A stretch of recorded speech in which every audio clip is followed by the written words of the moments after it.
Malabong ugnayan, malanding usapan. Bibi, napapatanong ka ba kung bakit kapiling mo pa rin siya kahit ang dami mo ng duda? Kung sa huli magiging kayo nga ba talaga? Iniisip mo, ginagawa niyo naman lahat ng ginagawa ng tipikal na magjowa. Pero bakit tila mailap siya tuwing mapag-uusapan yung label na siyang tanging kulang para masabi mo man lang na sa buhay niya ay meron ka talagang papel? Nahahawakan mo yung mga kamay niya pero ang totoo, wala kang pinangahawakan sa kanya. Nayayakap mo siya pero hindi mo mahagkan yung katotohanan na wala naman talaga kayong relasyon ng taong yan. Nalalambing mo siya pero hindi mo siya masuyo na sana naman maging kayo na. Siguro para sa kanya kababawan. Aanhin mo ba naman daw yung label kung parang kayo na rin naman?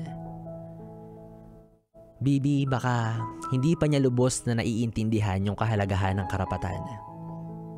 Karapatang angkinin siya laban sa iba. Karapatang magselos kapag may humaharot sa kanya. Karapatang maging panatag kayo sa isa't isa na kayo nga talaga. Alam mo, kung hindi niya kayang ibigay sa iyo yung titulong hinihingi mo, sigurado ako na hindi niya rin kayang ibigay yung buong pagkatao at buong pagmamahal niya sa iyo. Takot yan mag-commit.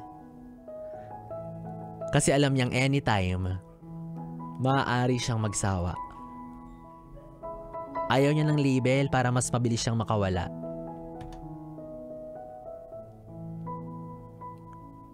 Yung mga dilata nga na pag tinanggalan mo ng label, di ba, malilito ka kung sardinas ba yun o tuna.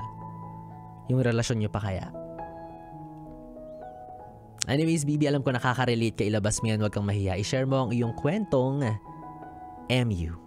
Malabong ugnayan, malanding usapan. At isend mo yan sa aking Facebook Messenger, DJ Biboy Bibo, DJ BIBOY BIBO. At maya-maya sabay-sabay natin niyang pakinggan at pag-usapan on air para sa ating Bibi Time. Muli ako ang Bibi mo sa radyo, DJ Biboy Bibo. Pwede mong makatabi hanggang mamayang 12:00. At para sa ating susunod na awitin, para sa mga kagaya mong nagtatanong kung ano nga ba kayo.